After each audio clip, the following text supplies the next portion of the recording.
If you want to get your medicine offer, then you need to know about the hot topic of euthanasia and assisted suicide, and that's exactly what I'm going to be telling you in this video by giving the summarised key points. I'm Loveleen, a first-year medical student at King's, and don't forget to check out my interview document using the link in the comments, as that has all of the key hot topics that you need to know about. In terms of euthanasia and assisted suicide, the most important thing to know firstly is the key definitions between them. So euthanasia is the active ending of a patient's life, whilst assisted suicide, that is when a doctor provides the patients the means to be able to do so. This is also sometimes called physician-assisted suicide. It's important to highlight that currently in the UK, both euthanasia and assisted suicide are illegal. What is happening currently is something called the Terminally Ill Adults Bill is being debated. And what this means is if it were to be legalised, that adults who are terminally ill, they would actually be able to request for physician-assisted suicide, which means that a doctor would provide them the means to be able to end their life. However, euthanasia, where a doctor is actively administering the treatment to end the patient's life, that would still be illegal. Now, it's really important to bear in mind that you understand that it is still illegal at the moment. This bill has not been passed. It's just currently being debated.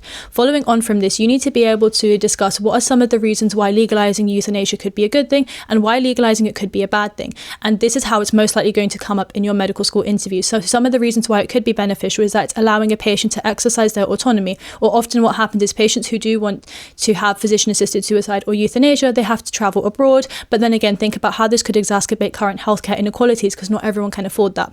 However, some of the reasons why legalizing euthanasia may not be a good idea is because it's going against non-maleficence and beneficence, which again are important ethical pillars. And additionally, it's not always clear if a patient is doing this from their own will. There is very much the possibility that a patient is being forced or coerced into making this decision. So as part of your med school interviews, you need to be able to make sure that you can weigh up these different reasons for why legalizing euthanasia could be a good thing and it could be not beneficial for patients, and then discuss this in your medical school interviews.